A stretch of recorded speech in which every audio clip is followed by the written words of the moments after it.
This is Professor Russell James coming to you from Texas Tech University. Welcome to today's lecture from Visual Plan Giving, an introduction to the law and taxation of charitable gift planning. Welcome to the Taxation of Charitable Gift Annuities, Part 1, Calculating the Deduction. This is Professor Russell James. A donor makes a gift and in return receives annual payments for life from the charity. This is the basic concept of a charitable gift annuity. Despite this underlying simplicity, understanding the tax implications of a charitable gift annuity can be quite complex. So complex, in fact, as to warrant this separate series of lectures. What causes this complexity and tax consequences for charitable gift annuities? The complexity begins with the reality that charitable gift annuities generate potential tax consequences in 5 different ways. The charitable gift annuity is, at least in part, a charitable gift. Because it is a charitable gift, it generates a charitable income tax deduction for the donor. However, unlike other forms of charitable gifts, the charitable gift annuity also generates a stream of payments to the annuitant. This lifetime stream of payments produces its own set of tax results.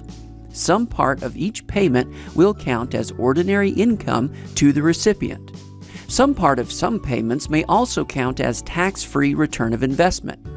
If the gift given to the charity in exchange for the annuity was appreciated property, then some part of some payments may also be taxed as capital gain. Finally, if the donor decides not to take the payments for himself, but instead provides a lifetime income for someone else other than the donor's spouse, then the donor has made a potentially taxable gift to the recipient. Thus, this single gift vehicle can result in capital gain income, ordinary income, an income tax deduction, tax-free return of capital, and a taxable gift. Let's begin with the calculation of the income tax deduction generated by the purchase of a charitable gift annuity. A charitable gift annuity is a form of a bargain sale. As with other bargain sales, the charitable tax deduction is based on the value of what the donor contributed less the value of what the donor received. Determining the value of what the donor contributed is relatively easy. If the donor gave $10,000 in cash, then the value of the donor contribution is $10,000. Determining the value of what the donor receives in exchange for the gift, in other words, the value of the annuity, can be a bit more challenging. Let's take a look at an example that we will return to throughout this lecture.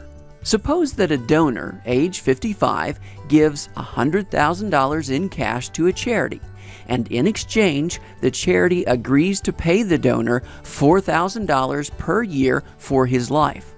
The charitable deduction will be the value of what the donor gave to the charity less the value of what the donor received from the charity. Determining the value of what the donor gave to the charity is simple. He gave $100,000. But how do we determine the value of the annuity that the donor received in return for his gift? If the donor died immediately after making the contribution, then he would not have received any payments from the charity. On the other hand, if the donor lived for 50 more years, then the donor would receive 50 times $4,000, in other words, $200,000 from the charity in exchange for his gift.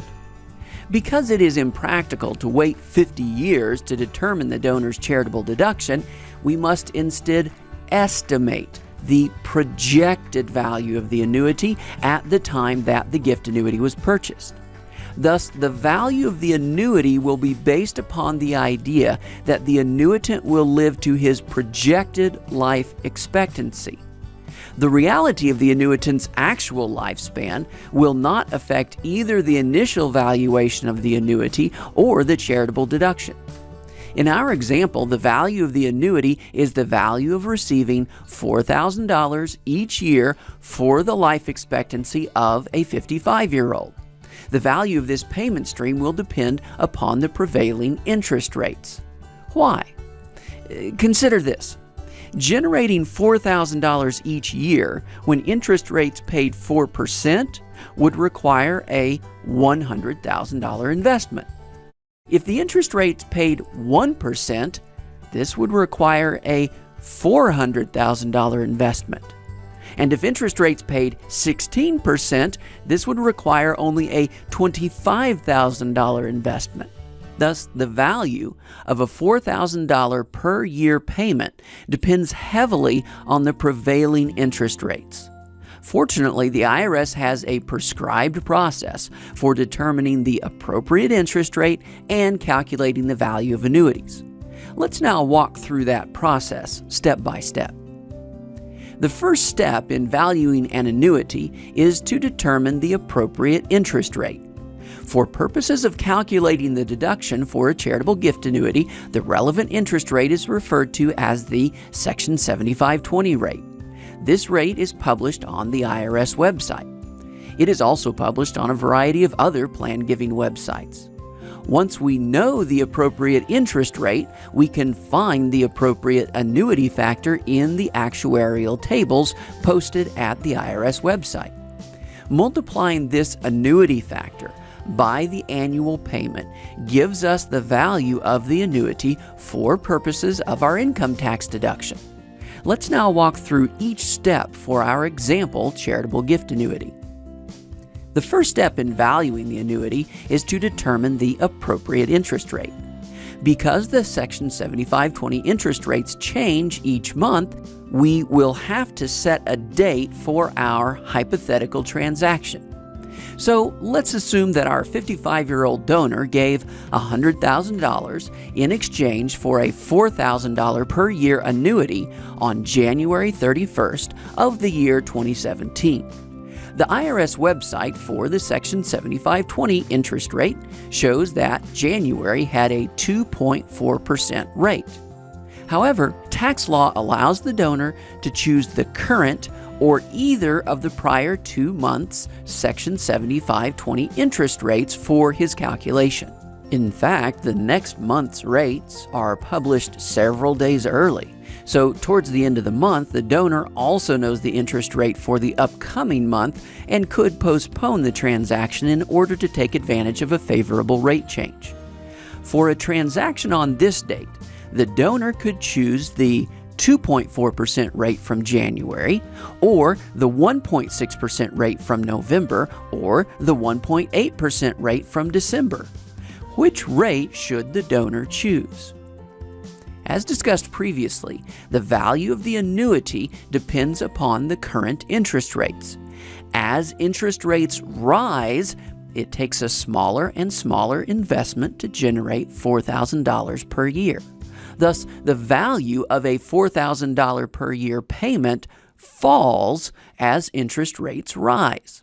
So if the donor selects the higher interest rate, 2.4% in this case, the annuity the donor receives from the charity will be valued at less than if the donor selected the lower interest rate, 1.6% in this case. Does the donor want the annuity he receives to be valued higher or lower? In most cases, the donor is interested in having the highest charitable income tax deduction. Here, the donor's deduction will be $100,000 minus the value of the annuity. As the interest rates rise, the value of the annuity falls. As the value of the annuity falls, the value of the donor's deduction rises. Consequently, the donor will choose the higher interest rate, 2.4% in this case, in order to generate the highest charitable income tax deduction. Choosing the higher interest rate is normally the right answer for a donor. However, if the donor cannot make use of the income tax deduction, then the lower rate is preferable because, as discussed later, it will increase the amount of each payment considered to be tax-free return of investment. Because our donor wants the highest charitable deduction, he consequently wants the lowest valuation for his annuity.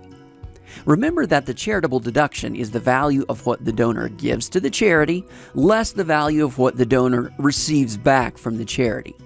In this case, what the donor receives back is the annuity. To get the lowest valuation for his annuity, the donor chooses the highest Section 7520 interest rate, in this case 2.4%. After identifying the appropriate Section 7520 interest rate, 2.4%, we next look at the relevant actuarial tables. Going to the IRS webpage provides links for tables of single life factors and last to die factors. In this case, the annuity pays for the life of the donor only, and so we will use the table for single life factors, which is Table S.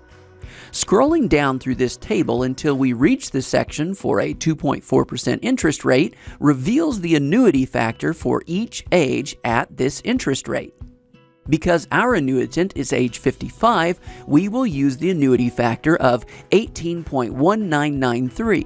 Of course, if the annuitant were a different age or if the interest rate were different, then this annuity factor would also be different. This annuity factor of 18.1993 is multiplied by the annual payment amount of $4,000 to generate the value of the annuity for purposes of calculating the income tax deduction. An annuity factor of 18.1993 multiplied by an annual payment of $4,000 generates a value for this annuity of $72,797.20.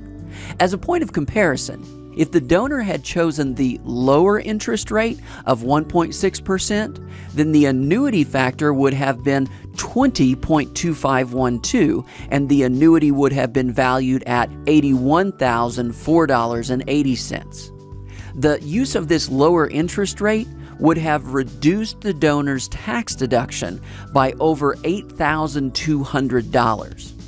Charities are allowed to make annuity payments more frequently than once per year.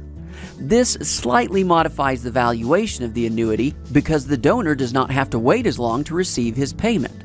For example, if the annuitant is paid annually, he must wait 12 months to receive his first check. But if he is paid weekly, he only waits 7 days. In either case, the total payments in each year still sum to $4,000. But receiving the payments earlier in the year is more valuable than being required to wait until the end of the year.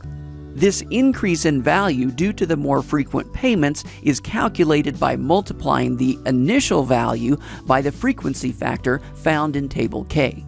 Table K is found at the same webpage with the other actuarial tables. The frequency factor for annual payments is simply 1.0. meaning that no valuation adjustments are made. The frequency factor for semi-annual, quarterly, monthly, and weekly payments will be greater than 1 and will depend upon the current Section 7520 interest rate. The value of receiving the payment early depends upon how much interest that early payment could earn between the time it was received and the time the later payment would have been received. Having determined the value of the $4,000 per year lifetime payments to the donor, in other words, the value of the annuity, it is now easy to calculate the charitable deduction. As with any bargain sale, the charitable deduction is simply the value of what the donor gave to the charity, in this case, cash of $100,000, less the value of what the donor received from the charity. In this case, an annuity worth $72,797.20. Thus, this transaction generates a $27,202.80 deduction for the donor. Note that this calculation is based upon a $4,000 per year payout to a donor age 55 and corresponds with the suggested rates offered at the time of the transaction by the American Council on Gift Annuities. Charities are always open to pay a lower annuity than the suggested rates. It is a good practice for charities to present a charitable gift annuity proposal with 3 different payout rates. High, for example, $4,000 per year as per the American Council on Gift Annuities suggested rate. Medium, for example, $3,000 per year. And low, for example, $2,000 per year. Remembering that the goal of the donor is, in part, to benefit the charity, The lower rates may more closely match the donor's preferences and income needs while maximizing the benefit to the charity. If a donor chooses one of the lower payout rates, the value of the resulting annuity would be less, and consequently, the charitable income tax deduction would be greater. In our example, the charitable deduction was approximately 27.2% of the $100,000 given by the donor. Of course, if the charity had paid the donor more than $4,000 per year for life, then the charitable deduction would have been less. There is, however, a limit on how much the charity can pay to the donor. The IRS requires that the value of the annuity given to the donor must be less than 90% of the value of the gift the donor gives to the charity.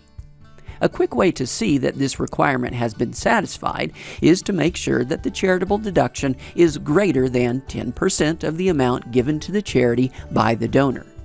If this rule is violated, the charity will be treated as if it is engaging in an unrelated, that is, non-charitable, business and will be taxed accordingly. Consequently, charities do not normally offer gift annuities that violate this rule.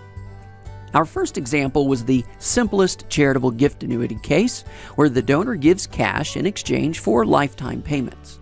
However, married donors are frequently interested in payments that last for 2 lives rather than just one. 2 life annuities are allowed, and there is no requirement that the annuitants be related. However, annuities for more than 2 lives are not permitted. The actuarial tables used in the single life example will not work for a 2-life annuity. Consequently, we must slightly alter the process for valuing such annuities. For 2-life annuities, calculating the value of the annuity uses Table R rather than Table S.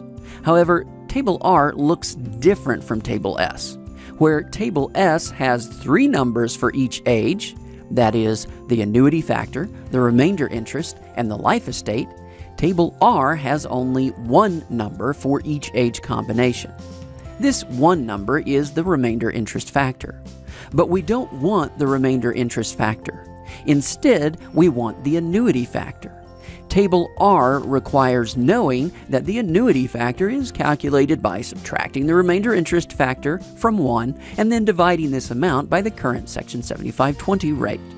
Thus, calculating the annuity factor for a 2-life annuity will have this 1 extra step. As in the example for a single life annuity, once we know the value of the annuity given by the charity, we are able to calculate the tax deduction. The deduction is the amount given by the donor to the charity, less the value of the annuity given by the charity to the donor. This has been Taxation of Charitable Gift Annuities, Part 1, Calculating the Deduction. Join us next time for Taxation of Charitable Gift Annuities, Part 2, Taxes on Payments.